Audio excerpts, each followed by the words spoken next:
Shalom.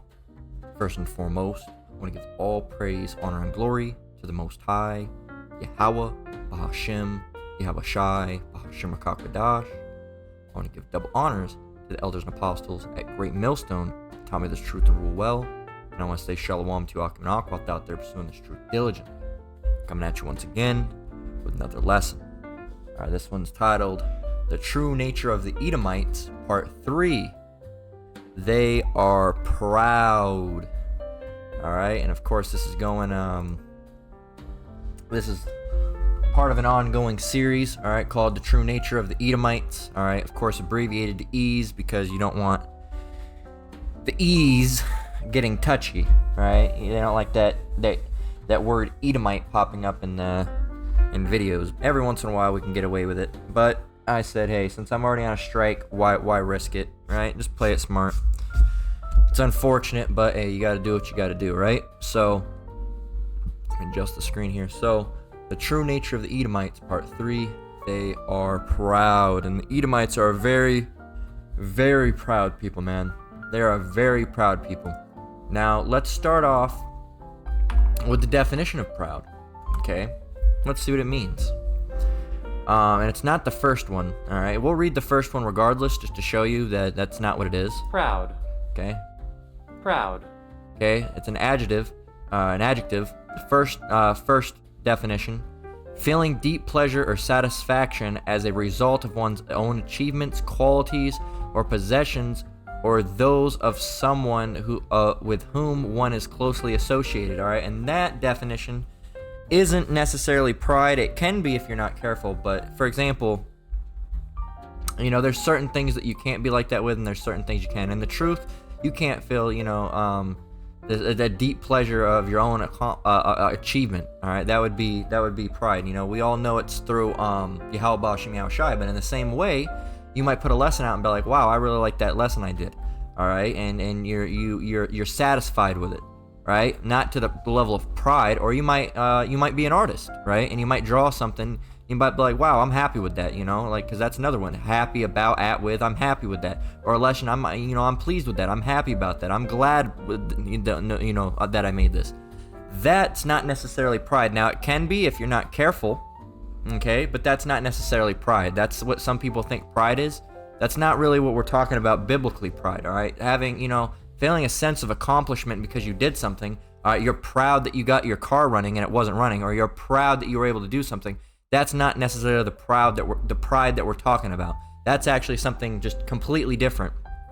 All right, that word pride goes back to definition 2, which is having or showing an excessively high opinion of oneself or one's importance, or it could be of one's achievements. Okay, which would go back to that first one. So you got to be careful with that first one, because you know, if saying, oh wow, man, me and the brothers, man, we got the car running. You know, hey, well, who does that all go back to? That goes back to Yahweh Bashem Yahweh Shai, right? You might be happy you got it together, but you have to, you got the car running.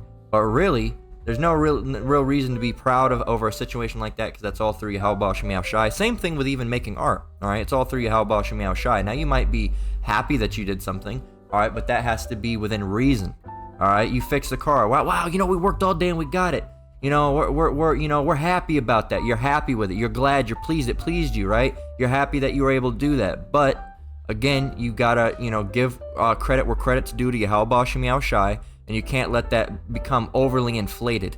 All right, to a point where it becomes definition 1 starts to become definition 2, which would be having or showing a higher, excessively high opinion of oneself or one's importance. Yeah, man, I knew I could fix that car. You know, that transmission, you know, I fixed like 355 transmissions in the last, you know, 8 years, man. I'm the best transmission fixer ever. You know, you got a problem with your car, you know me. Hey, I'm that guy. You know, nobody fixes cars better than me. That's when it starts, you know, becoming definition 2, having or showing a high or excessively high opinion of oneself or one's importance.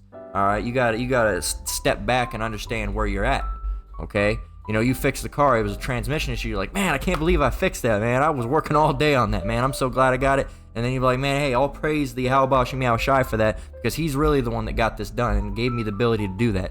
That's how you should go about things, right?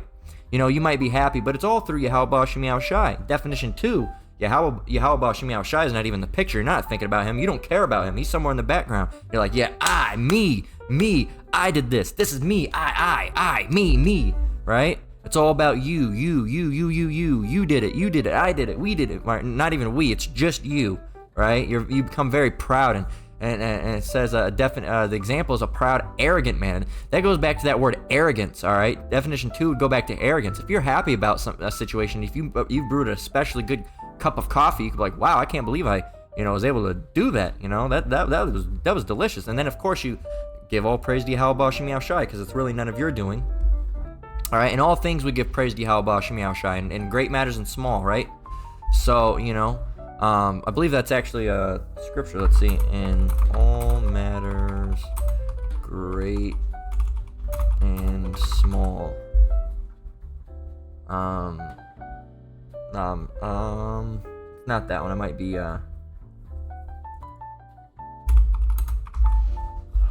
come on.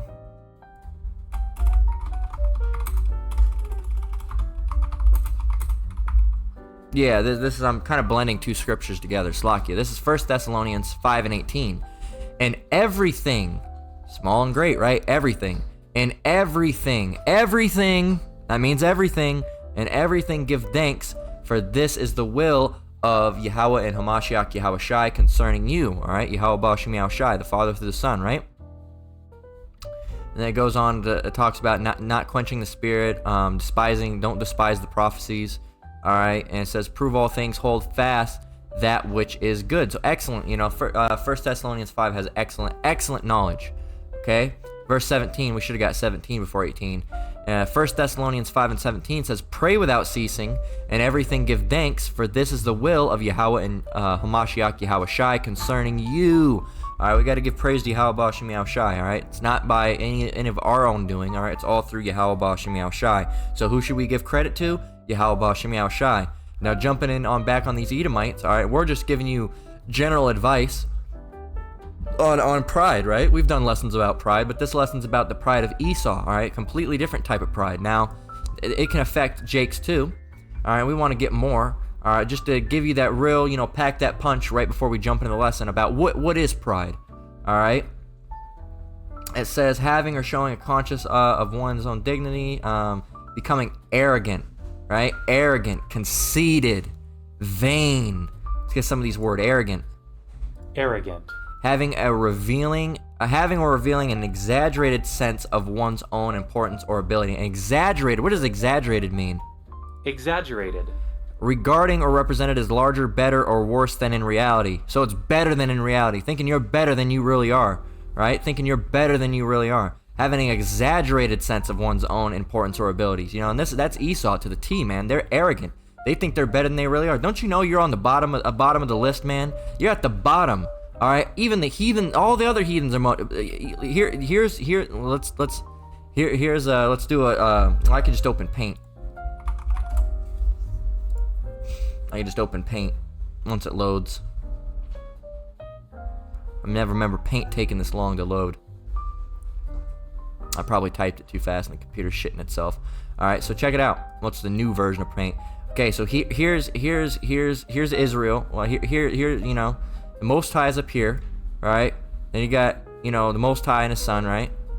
And you have Israel down here, all right? Or really up here would be the elect, all right? And then up here would be the 144, which is part of the elect. And then you'd have Israel, all right? And then you'd have all the other nations after Israel, and then right here on the bottom is Esau. They're on the bottom, man. They're on the bottom of the bottom. Okay, they're on the bottom of the bottom of the bottom. Okay, so for them to be arrogant, that is an exaggerated sense of one's own importance or abilities. They're egotistical, self-important, full of oneself, right? Pompous, overbearing. They think they're superior. The word's superior, but they think that they're superior because they're not superior, right? So there's a bunch of words. Snobbish, right? Snooty, acting high and mighty. And that's those people. The opposite would be humble and modest. Esau's not humble nor modest. Okay, they're arrogant. They're arrogant, and they have having or revealing an exaggerated sense of one's own importance or abilities. It's exaggerated, which means it's they think it's better than it really is in reality. Okay, now another scripture that comes to mind, all right, is this one right here. think higher of himself. A man ought not think higher of himself than he ought to. All right, roughly paraphrasing. Romans 12:3. It says, Romans 12:3, for I say, through the grace given unto me, to every man that is among you, not to think of himself more highly than he ought to think, but to think soberly. This is for the Israelites, of course, because it says, as according as Yahweh hath dealt to every man the measure of faith. Okay, so obviously the Edomites aren't going to follow this. Okay, if it has anything to do with the Lord, they don't want it, right? Why? Because they are proud. They don't need the Lord. Why? Because they're proud. They can do it themselves. They don't need the Lord because they're proud, right? At least that's what they think. They don't need the Lord because they're proud. They don't need exterior help because they're proud. They can do that because they're proud. They can get all things because they're proud. They can take all the money because they're proud. They're proud people, all right? They're proud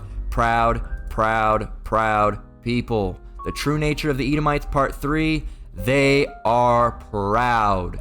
I'm proud, right? Fucking SpongeBob, right? I'm ugly and I'm proud, right? That's Esau, all right? They're stupid and they're proud, all right? They're stupid and they're proud. Instead of SpongeBob on the roof, I'm ugly and I'm proud. I'm ugly and I'm proud. Esau's up there. I'm stupid and I'm proud. I'm stupid and I'm proud. All right? They think they think of they think that there's something when really they're nothing. Okay, as the scripture says, it's not. You shouldn't do that. All right, and you're only deceiving yourself.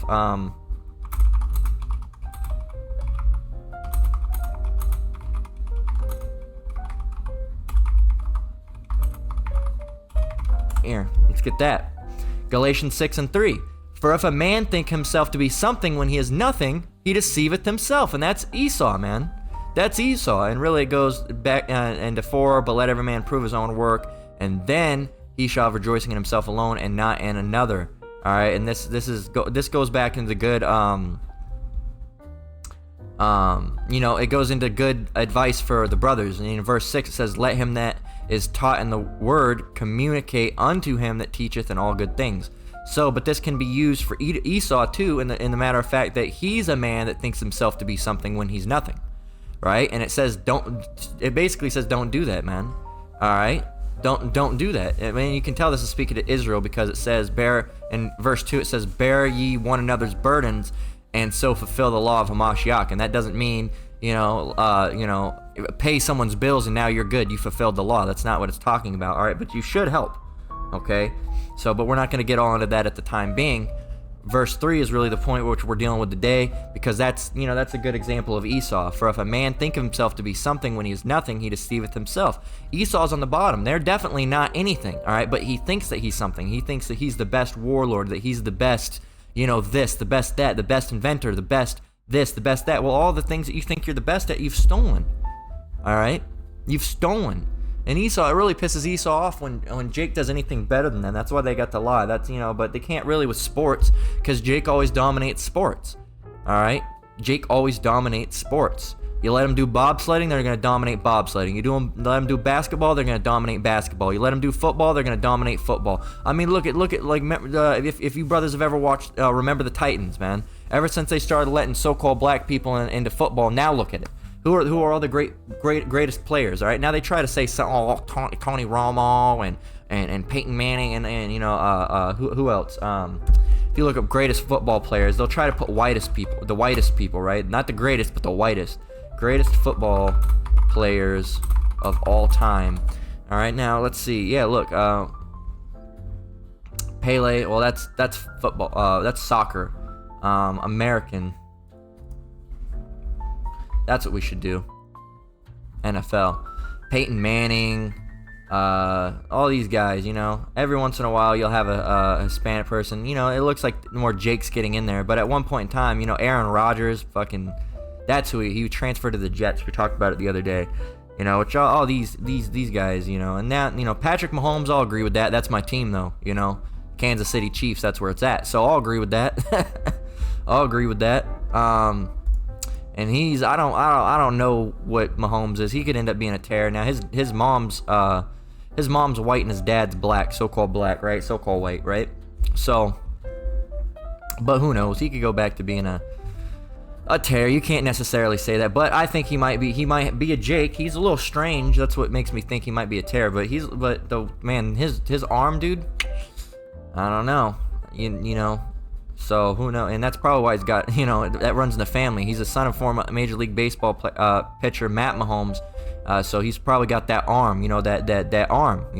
They got that arm. His father was a pitcher. And here he is being a QB. So hey. But anyway, that's besides the point. But there's Jake in there. But at one point in time, I mean, it would have been all white, and that's showing you that over the years. And look, NFL top 100, Patrick Mahomes in there. He hasn't even been playing for all that long. All right, when did Mahomes join NFL? 2017.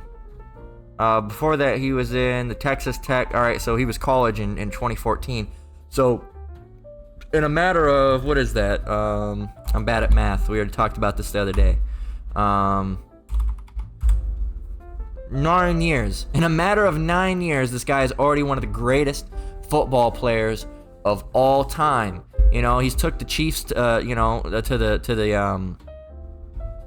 the Super Bowl on multiple occasions. All right, this guy's a fucking monster when it comes to football, dude.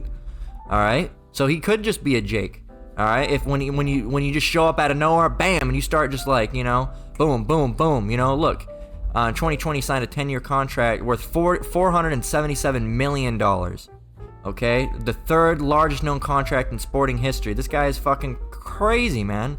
All right, and so they're just killing it, man.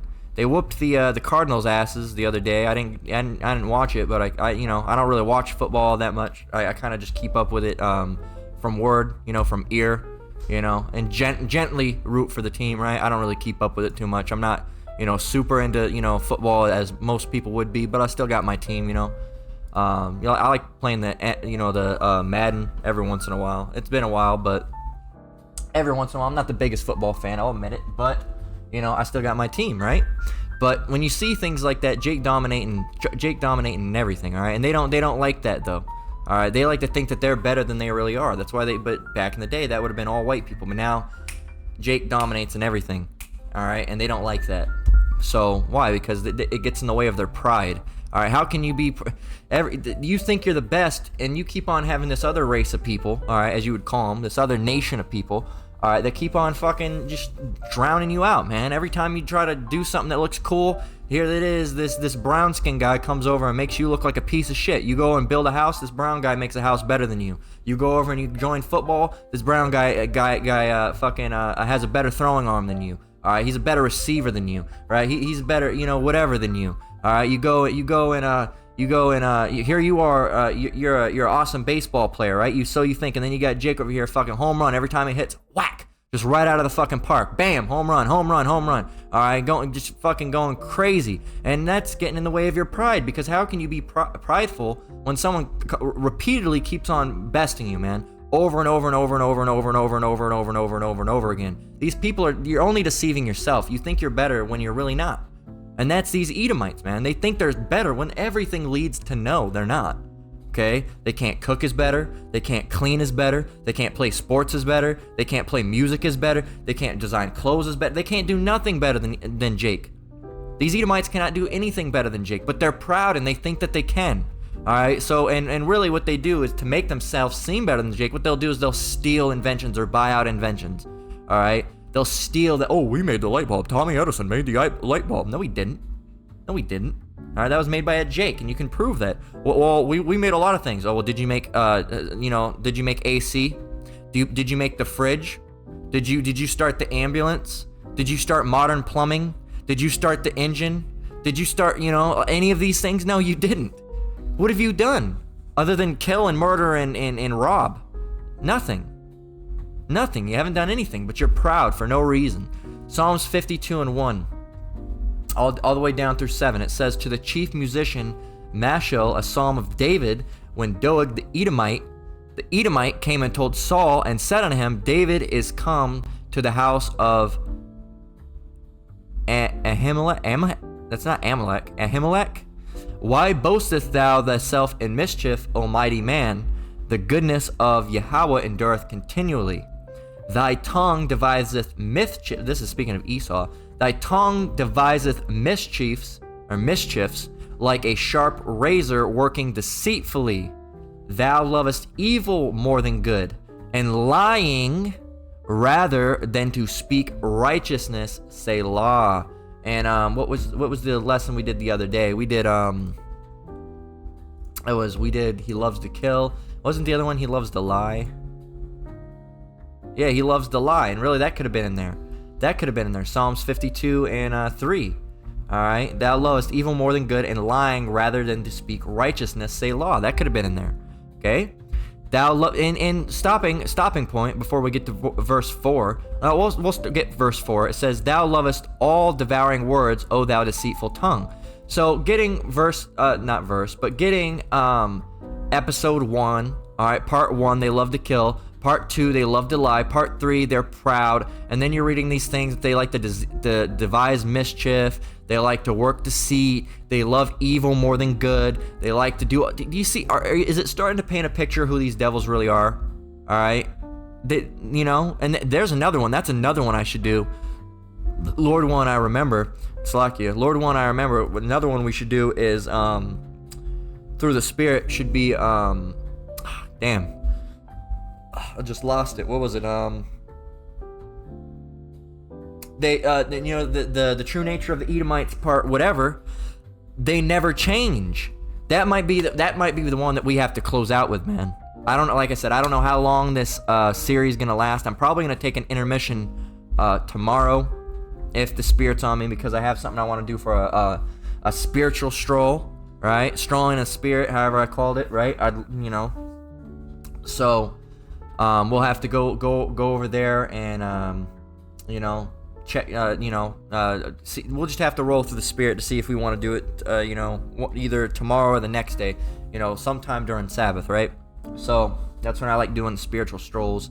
Gives me a chance. I get out of the house, and to check it out. I don't know how crazy it's gonna be tomorrow because today's Monday. Today's Monday. So We'll see how crazy it is. So today is Monday. It's the hurricane's supposed to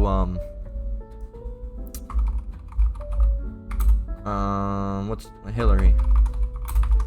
Let's go see how it's working.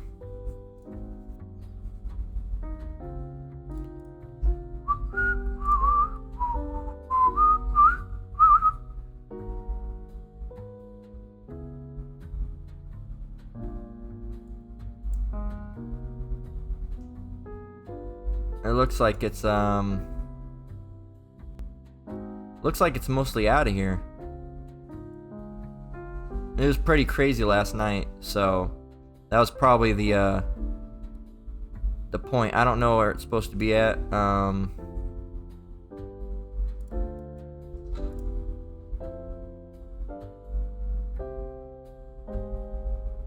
Yeah, so it looks like it's already out of here for the most part. So that's kind of unfortunate because we're going back to our regular weather. But it was fun while it lasted, right? So that's it. It should be. It's basically out of Vegas. All right, and there was a lot of accidents. Me and the wife were out last night. We had to hit the interstate. And just driving, there was just right couple, maybe a couple hundred feet, from each other, just fucking accidents. One guy had his whole bumper ripped off because these dumbasses don't know how to drive. All right, they don't know how to drive, and they speed because they're why? Because they're proud. Some of them were Edomites. I'm just driving my car, speeding. They don't understand what a hydroplaning is, and then they fucking slip out and smash into the wall and look like a fucking retard. All right, and then they ruin their car, and we don't care. All right, let them. So, anyway, we'll have to roll through the Spirit to see when we do that. But there will be an intermission here. It's not going to be all together series, because I do want to do that walk and talk. So, but anyway, let's continue on. Let's get verse 5, right? This shows you how these Edomites are, right? Verse 1 through 4 shows you how they are. Now it continues to show how they are in verse 5 and 7, especially 7. 7's really the point. And 5, it's all the point, but the big kicking point is in 7 and in 5. In verse 5, Psalms 52 and 5, it says, "The Most High shall likewise destroy thee forever." Who's that speaking of? Esau. All right, he's going to destroy thee. Who is thee? Esau. The Most High is going to destroy Esau forever. It says, "He shall take thee away and pluck thee out of thy dwelling place and root thee out of the land of the living, Selah." All right, so, enjoy it while you still can, Edomites, because it's not going to last too long. In verse 6, the righteous, which is going to be Jake, all right, so-called Negroes, Latinos, and Native Americans, most notably the righteous, right? So that's going to be the elect who we're hoping to be, right? We're hoping to be part of the elect, right? "The righteous also shall see and fear and shall laugh at him." Lord willing, we're part of the elect. I myself, as well as you brothers and sisters out there, we're going to be laughing at these guys. Like, look at him. Look at Esau, man. He thought he was something. He was nothing. Look, the Most High is tearing his ass up. We're going to laugh at him. All right, we're going to be afraid, but we're also going to laugh at him as well. It's going to be like almost like a bittersweet, a fear, but a relief at the same time, man. Okay? In verse 7, why? What's going on? What type of person is Esau? Verse 7, "Lo, this is the man that made not the Most High his strength." Esau never trusted in the Most High. He was proud. He could do it himself. "I can do it myself."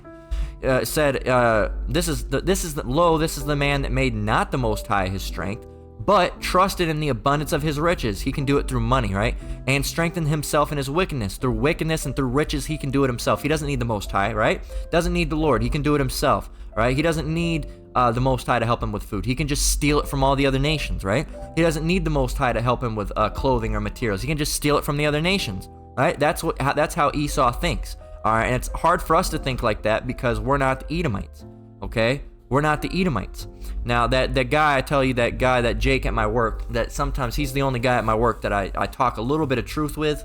Of course, I keep it to an extent, that he can understand. He listens to all the, Charleston White, and he listens to Umar Johnson, Black to Africa, and there's this other guy he watches. He's into all this stuff. He knows about the Moors and he knows about Israel, but he gets it all mixed up. And I try to correct him a little bit, but every time I do, I can see it in his eyes that he's not getting it, right? Because he'll talk to me about it, and he just doesn't. It doesn't. Like, you'll see, he's like, because he'll be like, because I was telling him about the Moors are really the Israelites, and the Israelites, obviously they come from Israel, because he keeps on going about this Africa.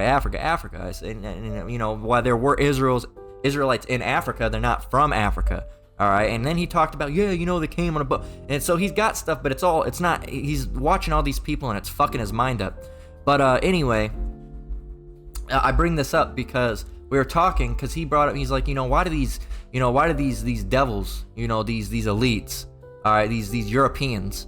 All right, and I told him, he knows about, the Edomites. I told him about the Edomites and all that stuff, because, he knows these things. He watches them, but he can't, the Most High's got his mind in a messed up state right now. He's like, he knows of the truth, but he's not in the truth, and I wouldn't even say he really knows of the truth. He knows pieces of things that are elements of this truth, all right, that, the elders and apostles of Great Millstone teach, but a lot of the stuff's outside sources, almost, it's not necessarily comedic, but this guy, he's got some sense in him, but I'm not sure if this guy has a chance of waking up, because he's older, he's an older guy, he's a little bugged out, right? So, he knows some things, but he was talking, he says, why is it that, these white people do these things, all right? Because he knows that, even though I look like this, that I go back to, so I'm a so-called Mexican, as they call it, white Mexican, right?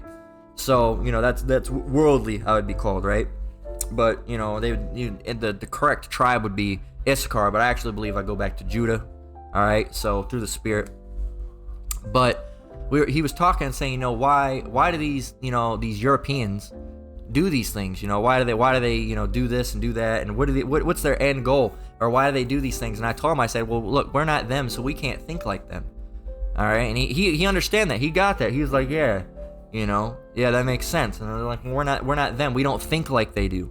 Okay, so and I brought that up because we were just talking about that. We can't, we can talk about these things, but we don't understand exactly how it is to the T, because we're not the Edomites. All right, the Edomites, and Jake, for certain things, we, can be very, wicked in some ways, all right? And in a lot of ways, Jake can be wicked, but it's different than the wickedness of the Edomites, okay? It's different than the wickedness of the Edomites. The Edomites have, a special flavor of wickedness that only they can do, right? That's just how it is. It's specifically formulated for them, right? So that's basically what we wanted to touch on. We can't understand these devils' wickedness to the whole point. There are very exceedingly wicked jakes, right? But it's still, it's still not the same as Esau's wickedness, because they are the wicked, all right? They are the wicked. And these people don't trust in the Most High, okay? And there are jakes that don't trust in the Most High, but it's not on the same level as Esau. Esau has a different ulterior motive for why they don't trust the Most High, right? So let's move on to the next one, again, because we're dealing with the Edomites' pride, right? Here's another one, Psalms 10:1-9. It says, "Why standest thou afar off, O Lord? Why hidest thou thyself in times of trouble? The wicked in his pride," there you go, "the wicked in his pride doth persecute the poor." Basically, why aren't you helping is what's being asked in this, right?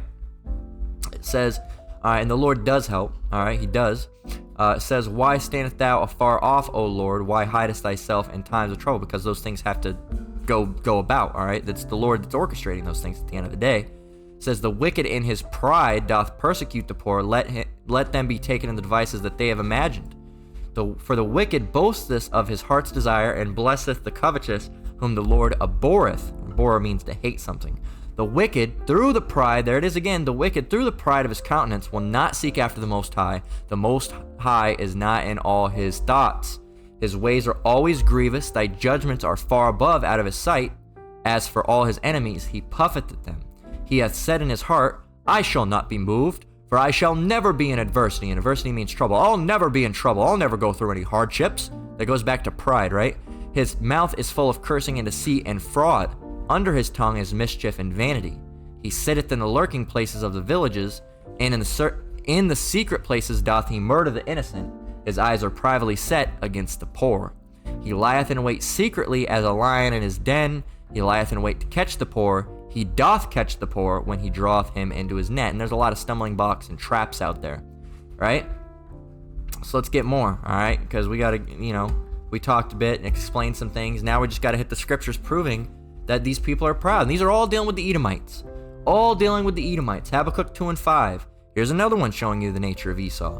"Yea, also," Habakkuk 2:5, "yea, also, because he transgresseth by wine, he is a proud man. Neither keepeth at home, who enlargeth his desire as hell, and is as death, and cannot be satisfied." Esau is unsatisfiable. They just want. It says, "But gathereth unto him all nations, and heapeth unto him all people." Okay, so that's, again, he's proud, all right? The wicked in the pride of his countenance will not seek after the Most High. Why? Because he's proud. Made the Most High not his strength. Why? Because he's proud, right? Going back to Habakkuk 2:5, as it says, he is a proud man. He's proud. That's Esau. All right, that's the true nature of the Edomites. They are proud. They're murderers. They're liars. They're prideful, right? They're proud. Hey, but, let's get Obadiah 1:1-4. Because, it's deceiving. They're not really who they think they are. That goes back. We looked up what pride means, and it goes back to that word arrogant. All right, thinking that you're, arrogantly superior, disdainful, all right, thinking that you're better than you really are, right? So Obadiah 1:1-4. Check it out. It says in verse 3 is the point in this one. Obadiah 1:1, starting with Obadiah 1, starting Obadiah 1, starting with verse 1. Satan messing with my tongue. Verse 1, the vision of Obadiah. "Thus saith the Lord Yahweh concerning Edom. Edom. We have heard a rumor from the Lord, and an ambassador is sent among the heathen. Arise ye, and let us rise up against her in battle. Behold," check this out. Remember when we were talking about Esau's on the bottom? "Behold, I have made thee small among the heathen. Thou art greatly despised." They're the small even among the heathen. All right? "I made thee small among the heathen." All the heathens are over you, all right? Even the other heathens, Ammon and Ishmael and Ham, they're over you, Esau. They're above you. You're on the bottom, man. You're on the bottom. Okay? "The pride of thine heart," verse 3, "the pride of thine heart," here you go, Esau, "the pride of thine heart hath deceived thee. Salakia, "the pride of thine heart hath deceived thee, thou that dwellest in the clefts of the rock." And that's Esau. whose habitation is high, because you're always living in skyscrapers and all this shit, right? That saith in his heart, who shall bring me down to the ground? That's how proud you are. Who shall bring me down? No one's gonna bring me down. Yeah, but guess what? Verse 4, though thou exalt thyself as the eagle, and though thou set thy nest among the stars, thence will I bring thee down, saith the Lord. Who's gonna bring me down? The Lord, Esau. That's who's gonna bring you down. The Lord. It's not gonna be good for you either. It's bad for your health. You know? So let's get Jeremiah 49 and 16. And it's an extra one that we had left over. Jeremiah 49 and verse 16. Thy terribleness hath deceived thee, and the pride of thine heart, there it is again, the pride of thine heart, O thou that dwellest in the clefts of the rock. Oh, there it is again. Who dwellest in the clefts of the rock?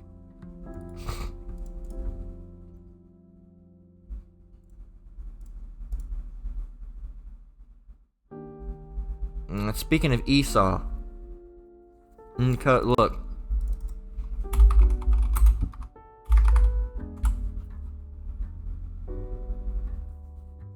It was land given to the Edomites. Okay, it was the territory that the Most High gave to Esau. If you look at Mount Seir,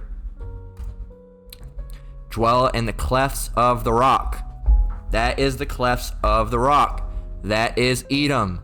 See what it's talking about? Talking about whatever it was trying to talk about. No, it's talking about this. You Christians don't understand shit, man. All right, you don't understand anything. You can't understand you can't tell the difference between your ass and your elbow, man. All right. And I don't mean the Christians can't understand shit as in referring to the truth, but you can't understand anything. Okay? You can't understand anything. You don't understand anything, man. You don't understand history. All right, you can't even tell. Come on now. Look at Mount Seir. Oh, Mount Seir,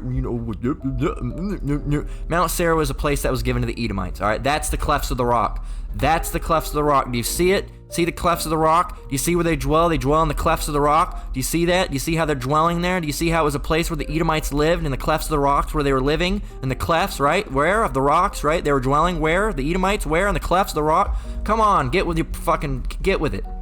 Christians, you don't even got it, man. You don't got it. You can't even answer a simple question. Come on, man. Who dwells in the clefts of the rocks? Esau. Where? Mount Seir. Why? Because that's where they built. Why? Because that's the land that the Most High gave them. Right there. That's where they were dwelling. In mountains. In the clefts of the rock. Come on. Jeez. You guys ain't got it at all. You try to look up information, you can't get it. That's how dumb you Christians are. You don't understand anything. You don't understand anything. You'd lose your fucking mind if it wasn't bolted within your brain. Bolted within your skull. You'd lose it. Oh, I don't know where it went. And you already lost your brain. Alright? See, the clefts. What are the clefts? Places of concealment, retreats. Is that not, take refuge, a rift in rocks? Is that not? Is this not? Is this not? Let's go back because we got to get it. Here it is. It's baby hour for those who don't. Got to explain it to fucking people that have shit for brains. Take refuge in rift of rocks. A rift in rocks. What is a rift in rocks? A rift in rocks. What is a rift in rocks? All right, a rift. First of all, what is a rift? Get some definitions. Rift, a crack, a split, a break in something. A rift in rocks. A crack in rocks. Are these not breaks or cracks in rocks that they've done? It's manufactured, right? They man-made cracks and rifts in rocks, right? A rift in rocks. And to take refuge. What is refuge? Look up that word. What is refuge? What does this word mean? Let's see. Refuge. Shelter, protection, shelter, protection. So there's a big hole in a rock that's used for shelter. Is this not big holes in rocks that are used for shelter? People lived here. Come on, get with the program, you Christians. You just don't want to because it'll make you look bad. That dwelleth in the clefts of the rock. Let's go back. All right, let's go back again. So we got the clefts. All right, what are the clefts of the rock? Of the rock. So a crag, a cliff, a rock, right? So there you go, a cleft of the rock. So a crack in the rock that they live in, that they dwell in, right? Why? For shelter. Is that not what that is? That's what it is. Get with the program. God damn. Jeremiah 49 and 16. Thy terribleness hath deceived thee, And the pride of thine heart, O thou that dwellest in the clefts of the rock. Where was the clefts of the rock? In Mount Seir. Who's dwelling in Mount Seir? Edom. Who is thou that dwellest in the clefts of the rock? Edom. There you go. Not that hard to get with, all right? All you got to do is a little bit of research and look into some words, but you Christians don't understand nothing. Nothing.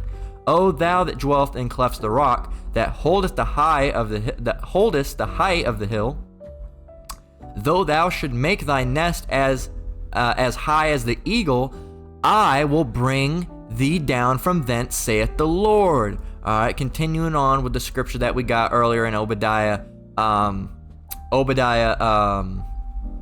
and 1 through 4, right? So 1 and 1 through 4. The Lord's going to bring these people down. They're proud. They have pride of thine heart. It's deceived thee, right? It has deceived thee, right? Which means, what is the word? What is deceive? What does it mean to deceive? If you deceive...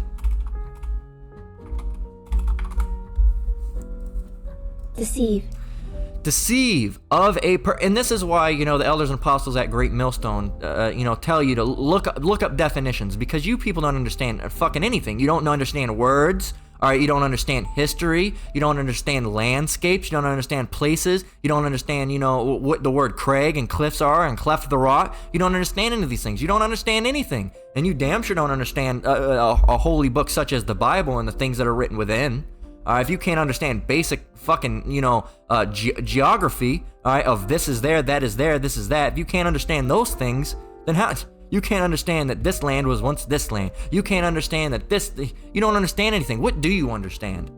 You don't understand how to kill and murder and maim and lie and steal and be prideful, right? That's what you understand, but everything else you don't understand. Deceive.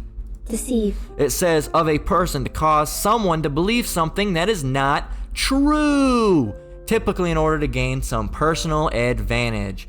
Swindle, defraud, cheat, trick, hoodwink, hoax, dupe, take in, mislead, delude, fool, outwit, misguide, lead on, right? All these different words, entrap, ensnare, beguile, rip off, all right? That's who you've done. You've ripped us off, all right, of our heritage. You've tried to rip us off of it, all right? And it's coming out that you don't add up to the people, all right? And then you have to go back and do more lying and more killing and being prideful again, right? The pride of thine heart has deceived you, right? Thy terribleness, Jeremiah 49:16, thy terribleness hath deceived thee, and the pride of thine heart, O thou that dwelleth in the clefts of the rock.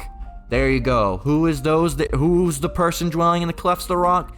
Esau, Edom. How do we know that? Through the spirit and power of Yahweh Bashem Yahushai, looking up definitions, and that's why the elders and apostles of Great Millstone tell you that. Read words, man. Understand what words mean, because once you understand words, all this bullshit that you guys try to do, it just flies right out the fucking equation. All right. Oh well, no, we can be grafted in again. What does again mean? Riddle me that, Batman. All right, as the Riddler. Riddle me that, Batman. Riddle me this, Bat. Here, let's play it. There's no escape, Riddler. Where are the bombs? Not so fast, Batman. Answer my riddle and I shall tell all that you want. Get it wrong and Gotham shall fall. Damn you, Riddler. I have cities, but no houses. It's not it, but but riddle me this, Batman. All right. So yeah, riddle us this, Esau. Right? So, because you can't get anything, man. And I lost my point, but hey, these Edomites ain't got it. These ain't got it. They ain't got it, right? And you ain't got the spirit dealing with you, all right? And that's why the elders and apostles tell you to get with words. And look at these words. What do these words mean? That's what I was saying. I was going on about they don't understand a word as simple as again. Riddle me this, Batman. All right, riddle me this, Esau. The word again means what? Graft. If you are grafted in again, do you know what the word again means? Look, let's go to that scripture real quick. Let's take a diversion. Graft them in again. And there's just many ways we can tear that construct down. All right, Romans 11:23. It says, and if they also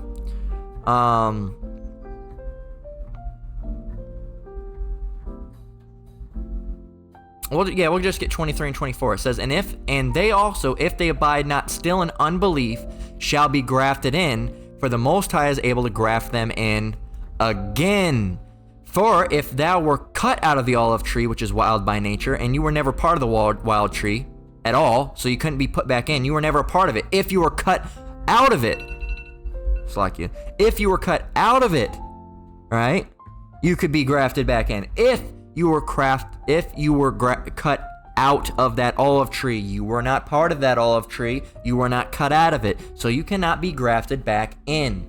For if thou were cut out of the olive tree, which is wild by nature, and were grafted contrary to nature into a good olive tree, how much more shall these which be the natural branches be grafted into their own olive tree? All right, so going back, for the Most High is able to graft them in again. This is how simple this argument is to break. Again, definition, define again. Wait for it to load. Esau's messing with my internet because they think it's funny. Come on. Everything else was working. Now we try to prove this point, and we know they're listening on fucking, through the TV or on my phone or through, the Google thing. All right. We know they're listening to it, so now they're getting upset and they're cutting it. Site can't be reached. Why? Now they allowed it. All right. Again. All right. Again. There you go. You hear it? Again. Another time, once more. Another time, once more. One more time. One more time. Once more. One more time. Again. Another time. Once more. Returning to a previous position or condition. Not in addition to what was already mentioned. That's not again. That's not how it works. All right. Esau tries to add that to back themselves up. Returning to a previous position. Were you part of that tree? No, you weren't. So how could you return to a previous position of being on that tree unless previously you were a part of that tree? Another time. Were you there before? No. Then how can you do it again? It doesn't make sense. Again means once more. One more time. A second time. One more time. A second time. See how easy it is to break down? See how it is to break down? You can't. You don't understand basic words, E. All right, and that's why we're done. All right, it's Psalms 49:11. Getting back onto these people pride. We don't even have to. That's an old argument, but these people are dumb. These people don't understand anything. All right, they don't understand anything. They can't tell the difference between shit and Play-Doh, man. All right, let me grab a drink and we'll continue on.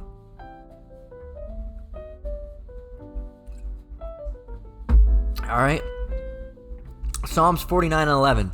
Their inward thought is that their houses shall continue forever. We're going to continue on. We're going to stay forever. That's why these Rockefellers and Vanderbilts and all this stuff, they practice inbreeding, all right? Having sexual relationships with their sisters, with their mothers, right? With their, close relatives, right?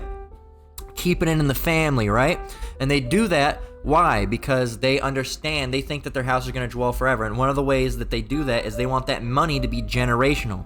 Because they understand, while you simple-ass, dumbass Jakes don't understand it, a lot of you dumbass Edomites don't understand it, the top elite very well do understand it. Because in order to lie, you must know the truth. As the apostles have taught us, right? They very much do understand about how reincarnation works, and that's always through the bloodline of your father. So they understand if they keep on doing that and they keep it in the family by, popping their sisters and popping their mothers and stuff like that, and they do that and they keep it in the family, that wealth is going to stay generational. It's not going to move outside to other families. They're always going to have that wealth within that family, right? They understand that. That's why they do that. Why? Because they think that their houses are going to continue forever. They're going to continue those territories, those mansions and castles and all the things that they've had for generation upon generation. They do those things, incestuous actions and wickedness, in order to be able to solidify the fact that they're going to be able to continue coming back to that. But they think they're going to be able to do that forever. All right? And it's like it says, in their dwelling places to all generations. Let's read it. Psalms 49:11. Their inward thought is that their houses shall continue forever, and their dwelling places to all generations. They call their lands after their own names. Africa was named after, Africanus.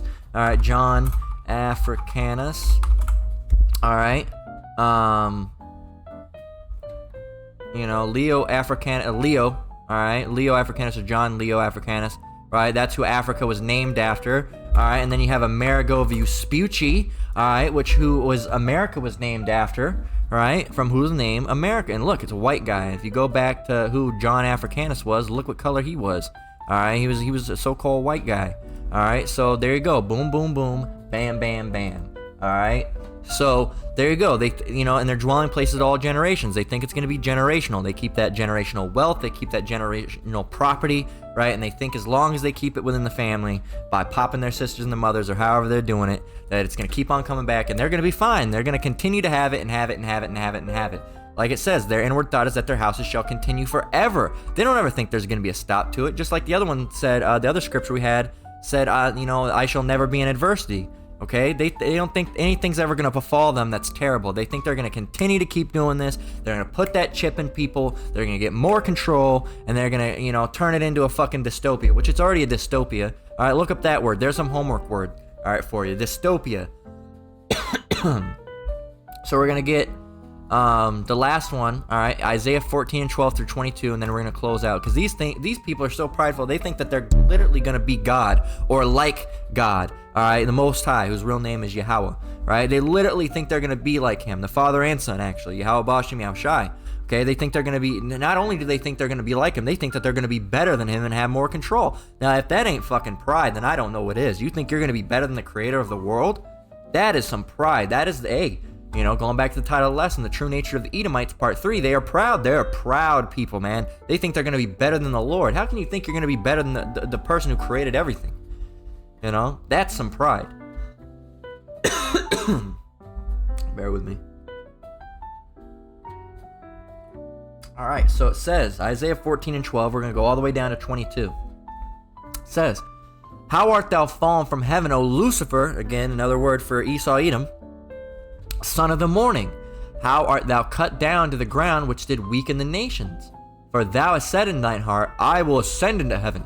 I will exalt my throne above the stars of the Most High, and I will sit also upon the mount of the congregation and the sides of the north. And the congregation's lucky, on the sides of the north. I will ascend above the heights of the cloud. I will be like the Most High. That's what they think.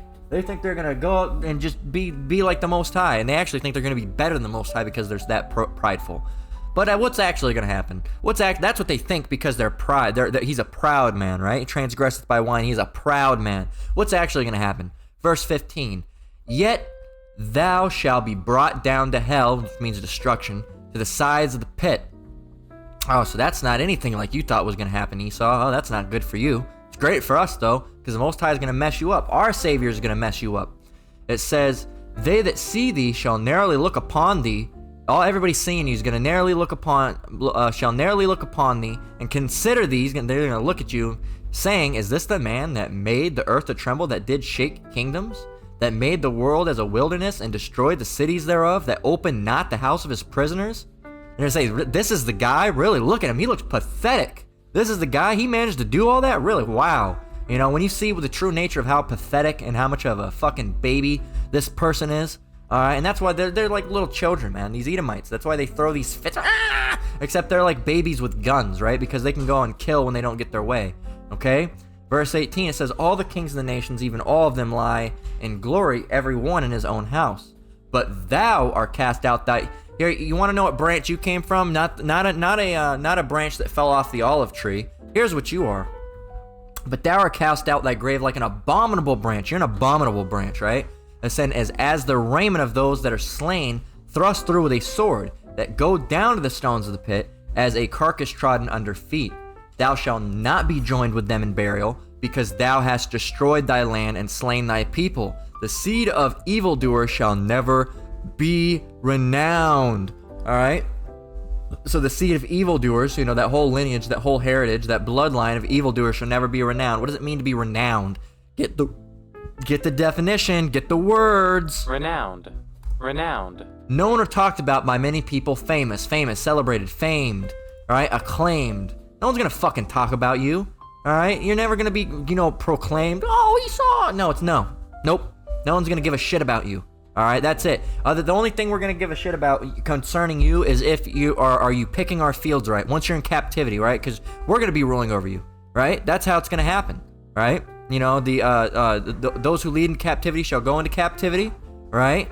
So, and they shall be captives who captives they were, right? As roughly, whose captives they were. Isaiah 14:2. And the people shall take them and bring them to their place, and the house of Israel shall possess them being the heathens, most notably the Edomites, but all the heathens, in the land of the Lord for servants and handmaids. That's what you're going to be for, servants and handmaids. And they shall take them captives, whose captives they were, and they shall rule over their oppressors. Who's oppressing us right now? Esau, Edom, and all the other nations. Who are we going to be ruling over? Esau, Edom, and all the other nations, right? It's going to be a power change, and you're not going to be renowned, man. All right, and the only thing we're going to be worried about, all right, about you is are you picking our fields right? Are you cleaning up the animal shit in our yard right? Because we're going to have animals and cows and who knows what other kind of animals, all right? I want to own a couple lions, all right, because I love cats. Cats are, my favorite, all right, as far as, like, regular animals, all right, regular house animals. If you had to choose between dogs or cats, I'm a cat guy, personally. All right, I love lions, I love panthers, bobcat, all cats. I just love cats. All right, so I want to have some big cats. All right, I think they're cool and cute looking, and of course I wouldn't own them now because they'll fuck you up. But when we're in rulership, the animals are gonna respect us and love us, and they'd never think about hurting us because the animals be in their right state of mind. All right, and we'll be in our right state of mind. Right. So but I imagine a lion takes a pretty big shit. All right, and I'm not gonna be cleaning it up. All right, my wife's not gonna be cleaning it up. All right, so who's going to be cleaning up? The heathens. All right, when we're in the kingdom, your wives and you're not going to be doing any cleaning. You're going to have servants to do so. All right, so we're not going to be cleaning up any of those things. The servants are going to be doing. Who are those servants? Esau, Edom. All right, the other nations. Most notably Esau, because they have the biggest debt to repay. All right, so much so that after 1,000 years in the kingdom, the heathens are going to go back to their dwelling place. We'll still be ruling over them, but they won't be in bondage like, in that state before the 1,000 years, right? But after 1,000 years, Esau, they're just gonna go away. They're not gonna be kicked out or exiled out of the land. They're literally just gonna go away. They're gonna be vaporized. No more Edomites. All right, no more Edomites. They'll never return as a nation, right? As the Bible says. So that shows you what's gonna be bad for them. They're never gonna be renowned. The only thing we're gonna be worried about you in the kingdom is are you picking up the animal shit? All right, are you plowing the fields? All right, and planting seeds so our vineyards can grow. All right, are you tending the garden? All right, are you what type of work are you doing? Right, are you building that barn that we told you to build? All right, are you doing those things? All right, and if you're not, we're gonna beat the shit out of you. All right, that's how it's gonna go. Okay, but you're never gonna be renowned. Oh, look, Esau, even after you build, say if you built that. You and 4 other Edomites built an excellent barn. We're not going to celebrate you for building that barn. Congratulations, you did what the fuck you were supposed to do. All right, now get back down on the ground and start scrubbing away. That's how it's going to be for these heathens, man. When they're in captivity, it's going to be very hard. When that pride is knocked out of them and it's physically impossible for you to be proudful. Hey, it's going to be bad for you, man. It's going to be It's going to be bad for you. Try to be prideful then. It's not going to work. All right, we hope that spirit's on. We hope you try to be pride because we're going to knock you down, man. All right, we're gonna knock you down. All right, so verse 21 says, prepare slaughter for his children, Esau, Edom, all right, through the generations. Prepare slaughter for his children for the iniquity of their fathers. Again, going through reincarnation, right? Regeneration, right? So, every 3 or 4 generations, all right, you come back, all right? So your great-great-grandfather might have been you. It says, prepare slaughter for his children for the iniquity of their fathers, that they do not rise, nor possess the land, nor fill the face of the world with cities. There's not going to be Atlanta anymore. There's not going to be Washington, D.C. anymore. There's not going to be New York. There's not going to be no L.A., right? There's not going to be no states even, Chicago, Texas. There's not going to be those places, right? There's not going to be those places. They're not going to fill the cities, all right? They're not going to possess the land. We own the land of so-and-so. All right, and they're damn sure not going to own Babylon anymore because Babylon's going to be completely in ruins. There's just going to be unclean birds and foul and animals dwelling there. No one's going to be living here, all right, in this place in Babylon. All right, it's just going to be a wilderness, all right, as the scriptures say. All right, in Revelation 18 and what is it, like probably verse 3? See, maybe verse 3 maybe?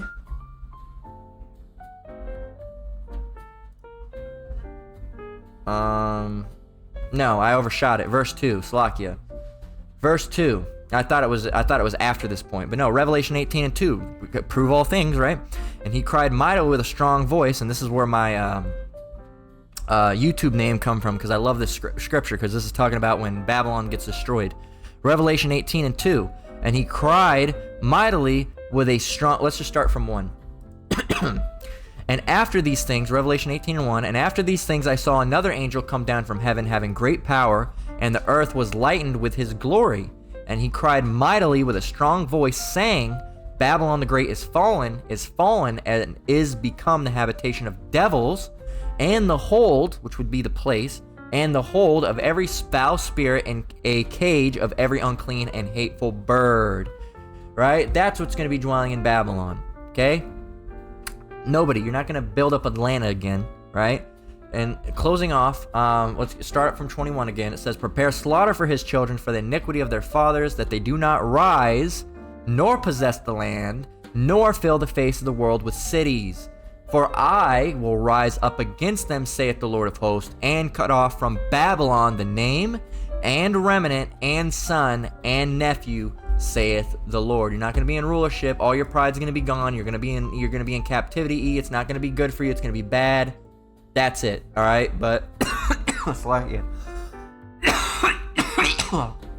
woo. That's how it's going to be, man. All right, that's how it's going to be. You know. So that's the true nature of the Edomites, man. They're proud. They're very proud. All right, but the Most High is going to knock that pride right out. Right out, all right? It's going to be very hard to be prideful when you're picking up a lump of shit, all right? Or if you're building a house for the brown people that you once hated. It's going to be very, very hard to be proud. And you might still try it. That spirit might be on you. Guess what? We're gonna Django the fuck out of you, all right? And what I mean by Django the fuck out of you is this whip scene, right? I love this scene, the Django whip scene, all right? You know, we're gonna Django the shit out of you. You know, hey, go and build that bridge. I ain't gonna do it. That's gonna be you. As we're whipping the shit out of you. Psh, psh, psh, psh, psh. Yeah, you ain't gonna like that too much. Alright? You ain't gonna like that too much, are you? Alright? So that's how it's gonna be. Try being prideful in the kingdom. Try being prideful in the kingdom, Esau. It ain't gonna work out for you very well. That's the true nature of the Edomites. Alright, part 3, they are proud. Alright, and with that, we're going to go ahead and close out. Lord willing, this lesson was edifying. Once again, I want to give all praise, honor, and glory to the Most High. Yahweh, Bahashim, Yahweh Shai, Bahashim Rakak Badash. I want to give double honors to the elders and apostles at Great Millstone that taught me this truth and rule well. Shalom to you brothers and sisters out there. Keep enduring, keep the faith. We're almost out of here. Until next one, Lord willing, Shalom.